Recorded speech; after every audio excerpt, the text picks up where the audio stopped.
sommes arrivés dans cette immense journée d'ultime attente et préparation du Seigneur. Et ce grand mystère du samedi saint est pratiquement complètement méconnu et inconnu dans l'Église, sauf chez nos frères orthodoxes, pour qui il a une immense importance. Pourquoi?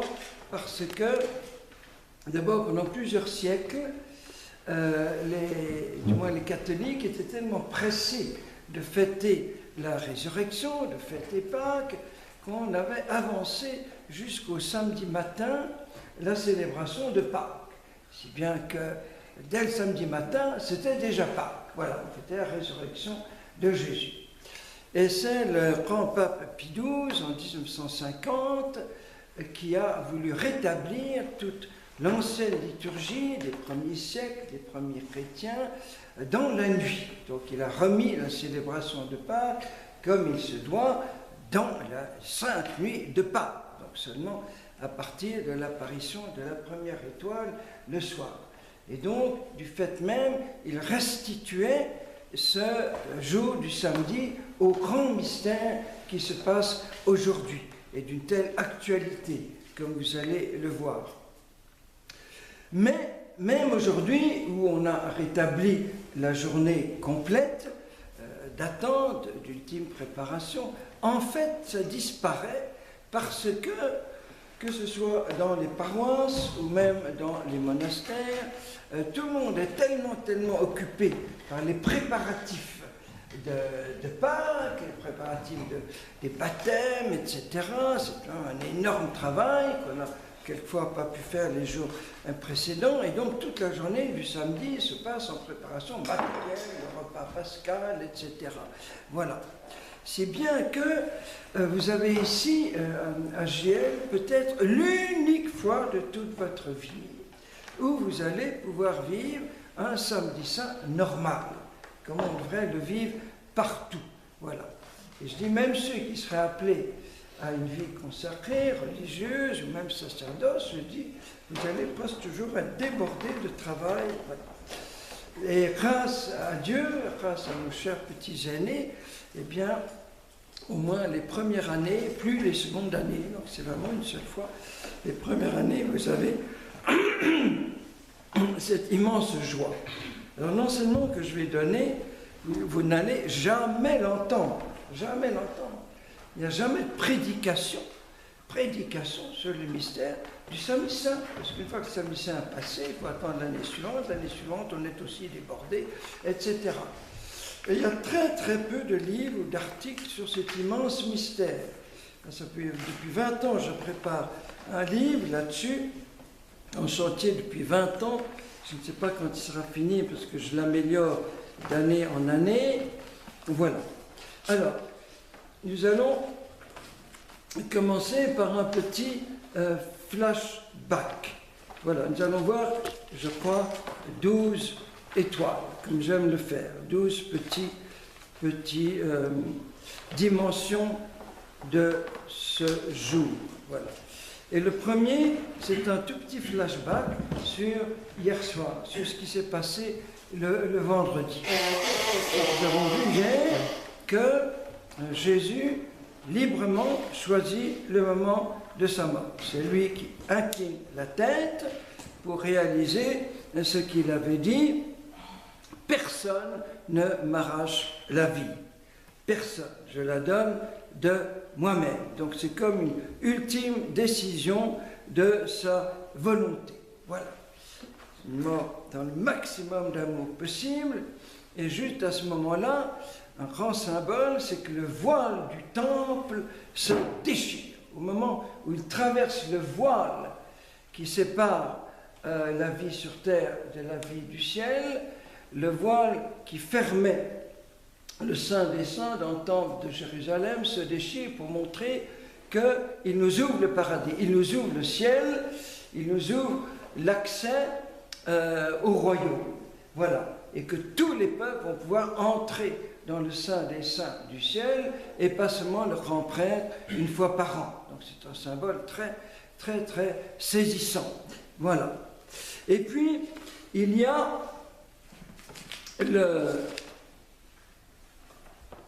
le cœur ouvert, dont j'ai déjà parlé hier soir, mais j'ai retrouvé cette très émouvante, ah oui, il y a des trucs là, cette très émouvante image,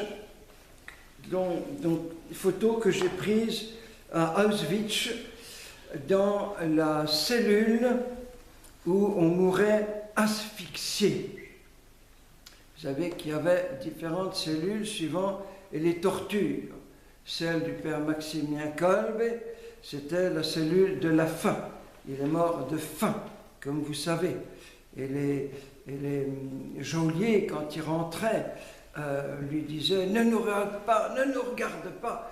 Tellement son regard était plein de la lumière du ciel. Elle ne supportait pas la beauté de ses yeux. Et alors un peu plus loin, 3 cellules plus loin, c'était celle des asphyxiés. Ils mouraient asphyxiés. Et quand on sait que Jésus est mort effectivement asphyxié, puisque les médecins ont montré que c'est parce qu'il ne peut plus se soulever pour que ses poumons puissent respirer, parce que ça lui fait vraiment, vraiment trop, trop mal, donc il est mort asphyxié. Et donc ici, il y a plusieurs centaines de prêtres sont morts asphyxiés dans cette cellule. Et il y en a un qui, avec ses ongles, parce qu'évidemment on n'avait pas le droit d'avoir quoi que ce soit de tranchant, d'aigu, dans le plâtre, c'est très beau, montre Jésus justement tenant un agonisant dans ses bras, on voit le fil de fer barbelé, et avec son cœur au milieu, voilà, le cœur. Alors quand on pense que des centaines de prêtres sont morts asphyxiés en regardant cette petite image, voilà, que j'ai apportée au brave cardinal Lustiger de Paris, dont la maman, justement, a été tuée à Auschwitz aussi, comme vous savez, puisqu'elle était juive. Voilà, et lui aussi juif, bien sûr. Voilà. Autre petit flashback. Ça va être la descente de la croix. Alors, ah oui, attendez, j'avais tué une petite image aussi, comme un peintre espagnol a voulu représenter cette remise de son âme dans les mains du Père. Une chose tellement douce, tellement belle, il retrouve les bras de son Père. Mais je ne le retrouve pas, je m'excuse. Ah oui, voilà, c'est ça, c'est une peinture très très connue, et on voit Jésus qui, comme un petit enfant, se repose dans les bras de son Père. Et pendant ce temps, que va devenir son corps? Alors, apparaît ici cet homme extraordinaire, Joseph. Joseph d'Arimathie, qui est un homme riche, il est même membre du Grand Conseil, donc c'est un homme très influent, et il prend ce risque énorme d'aller demander de pouvoir recevoir son corps. Parce que normalement, tous les corps des condamnés, aujourd'hui comme à cette époque, sont jetés dans une fosse commune. En France, il faut une permission spéciale du président de la République pour que, etc. Voilà. Donc c'est mis... Voilà. Alors il fait cette démarche pour qu'exceptionnellement, et comme c'est un homme influent, etc., eh bien on va lui accorder le corps du Seigneur. Et ce nom de Joseph est tout à fait symbolique, parce qu'il y a le Joseph de la Genèse, qui a sauvé tout son peuple, vous vous rappelez, après avoir été trahi, vendu par ses frères, et qui va ensevelir avec beaucoup d'amour son père Jacob. Donc déjà, Joseph et un ensevelissement. Et puis il y a bien sûr notre Joseph de Nazareth, voilà, qui est là pour accueillir le petit enfant à Bethléem. Et puis, tout à fait à la fin, comme au début de l'Évangile, ce nouveau Joseph.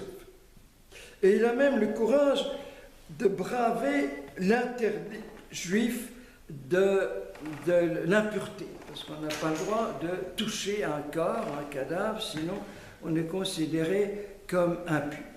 Et donc il s'expose à tout perdre, sa réputation et tout, pour pouvoir recevoir ce corps de Jésus. Et dans la liturgie orientale, il y a des très très beaux dialogues, justement. Pilate, donne-moi ce mort à ensevelir, donne-moi le corps de Jésus le pauvre, de Jésus le sans maison, de Jésus le fils de l'ouvrier, donne-moi le corps de l'étranger à qui on refuse l'hospitalité, donne-moi le corps de cet homme méprisable suspendu à la croix, donne-moi cet étranger, ô gouverneur, donne-moi celui qui est tout nu sur le bois, que je le recouvre, que je recouvre sa nudité. Donne-moi ce mort qui est en même temps Dieu, que je le couvre, lui qui a couvert mes iniquités. C'est très typique des liturgies orientales, ou des pères de l'Église qui développent beaucoup, pendant des heures et des heures, pour rendre vivant la chose. Donc ils s'imaginent toutes sortes de dialogues, de paroles qui ne sont pas dans l'Évangile, mais qui sont tout à fait possibles, et pour donner le sens théologique et des événements. Vous voyez, c'est pour ça que c'est tellement beau de pouvoir lire l'Évangile avec tous ces commentaires des pères de l'Église indivise, bien avant les ruptures entre baptisés, donc jusqu'à l'an 1000, nous avons en commun cet extraordinaire trésor des commentaires et des pères, qui sont beaucoup repris dans les liturgies d'Orient. Donc, ce Joseph, et puis il y a Marie, la descente de la croix. Alors, cette image-là, cette sculpture par les sœurs de Bethléem, représente Nicodème. Nicodème qui reçoit le corps. Ils sont tous les deux, donc deux hommes riches qui sont là, comme dans la prophétie d'Isaïe 53. Voilà. Et ils remettent le corps, évidemment, dans les bras de Marie. Pendant que le Père reçoit l'âme de son Fils, la Mère reçoit le corps de son Fils. Elle nous l'avait donné, elle l'avait donné aux hommes, donné à l'humanité, un beau petit bébé, tout joufflu, tout rose, tout gentil, spécialement quand elle l'a présenté au temple. Ça veut dire qu'à ce moment-là, elle le donne au monde, elle le rend à son Père. Elle dit, voilà, tu ne me l'as pas confié juste pour moi, c'est pour sauver le monde entier. Eh bien, Père, je te l'offre. Voilà, un beau petit bébé. Et 33 ans après, on le lui rend dans cet état-là. Plus que blessures, plaies, couverts de sang, de crachat. Voilà. Et les peintres ont merveilleusement représenté en Orient comme en Occident ce dernier face-à-face de la mère et de son enfant. Et beaucoup de peintres ont voulu reprendre exactement la même visage de Marie qu'ils avaient représenté en représentant la crèche à Bethléem. Si bien qu'une fois, pour un grand congrès œcuménique à Strasbourg, avec toute une équipe de pasteurs protestants, on avait réalisé un diaporama de tout l'Évangile par les peintres de tous les temps, ou les icônes. Voilà, c'était l'art au service de l'Évangile. Et moi, j'avais demandé, comme j'étais dans le petit comité, que pour le samedi saint, on reprenne exactement le visage de Simone Martini à Bethléem, pour que les gens fassent le lien. Vous voyez, entre la naissance sur terre et la naissance au ciel. Ce n'est pas celle-ci, je n'ai pas retrouvé. Ce sera tout à l'heure. Voilà. Et donc j'avais fait faire ces petits flashbacks. C'était l'époque des diapos. Donc on fait tac, tac, tac, tac, tac, tac. Voyez. Bethléem, samedi saint, Bethléem, samedi saint. C'était bouleversant parce qu'on voyait, c'est le même enfant et la même maman. Voilà. Avec la même tendresse. Voilà. Et donc ils sont de nouveau là, jour pour jour. Et ça veut dire que maman, Marie, nous reçoit aussi aussi défiguré, aussi abîmé, aussi blessé qu'on ait pu être par la vie. La vie a pu abîmer, briser le cœur, abîmer le corps, avec, je pense entre autres à tous les drogués, etc. On se détruit la même, c'est une autodestruction, une sorte de suicide lent, ou l'alcool et tout. Eh bien, maman Marie ne nous reçoit pas seulement quand nous sommes des beaux petits bébés comme à Bethléem, mais reconnaît toujours son petit enfant dans les pires circonstances et dans les pires blessures. Elle a la même tendresse, encore plus, vous voyez, que pour son enfant. Voilà. Et quand je parlais de la maternité de Marie, hier, il y a un très très beau mot de Luther. Vous savez que Luther est un de ceux qui ont fait le plus beau commentaire du Magnificat. Et alors il a un mot extraordinaire où il dit « Marie est la mère de l'Église ». C'est Luther le premier à avoir employé cette très belle expression que nos papes vont reprendre beaucoup récemment. Marie est la mère de l'Église car elle est la mère de tous ceux qui sont régénérés, c'est-à-dire renouvelés dans l'Esprit Saint, c'est-à-dire tous les baptisés, tous ceux qui sont renés, qui sont la naissance dans l'eau et l'esprit du baptême, tous ceux qui sont renés, ils ont comme mère Marie. Voilà. Et donc elle est la mère de toute l'Église parce qu'elle est la mère de chaque baptisé. Voilà, ça c'est Martin Luther. Et alors, c'est l'ultime arrachement. Ah oui, j'ai retrouvé, comme je vous le disais hier, que la croix était très très basse. Voici un petit dessin justement. Il faut que quand je montre un truc, que tu puisses le voir. Voilà. Voilà, alors vous voyez, même ici, sur ce dessin-là, Marie a presque la tête au niveau de la tête de Jésus. Voilà, c'est très beau. Voilà, donc c'est pas du tout impossible tout ce que je disais hier. Et alors, les artistes vont déployer toute leur créativité artistique pour montrer justement ce mystère du corps de Jésus remis dans les bras de sa maman. C'est ce qu'on va appeler les pietas. Il y en a des quantités plus émouvantes les unes que les autres. Là, sur l'autel, j'ai mis une petite piéta qui est d'autant plus émouvante qu'elle vient du génocide au Rwanda. Donc, c'est sculpté en plein génocide quand il y avait ces 800 000 personnes tuées. Voilà. Et donc c'est la maman qui reçoit chacun de ses enfants massacrés. Oui, massacrés. Voilà. Et la plus connue de toutes, universellement connue, c'est cette fameuse Pietà de Michel-Ange. Vous avez tous vu des reproductions, et vous savez que Michel-Ange n'a que 24 ans quand il a fait ce chef-d'œuvre extraordinaire. Parce que c'est dans un seul bloc de marbre. Il n'y a pas une bavure. Vous savez qu'en sculpture, dès que tu fais un faux truc, tu ne peux plus le reprendre après, ou du moins tu dois, c'est pas comme l'argile où tu peux le façonner jusqu'à ce qu'il aille dans le four, n'est-ce pas?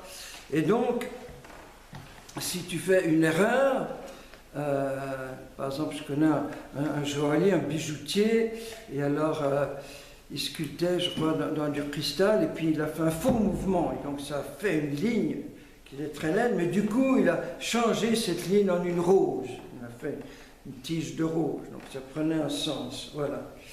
Et il y a un photographe américain qui a pris 2000 photos, toutes les coutures, y compris par au-dessus, on a mis des échelles et tout. Et c'est extraordinaire parce qu'on voit cet immense manteau de Marie, elle lui représente ça avec un grand manteau, avec tout son corps reposant, pas seulement dans ses bras, mais ce grand manteau. Et il y a eu un attentat il y a quelques années, un malfaiteur a tiré dessus avec son revolver, donc ça a été un peu abîmé, et maintenant, c'est pour ça que maintenant c'est sous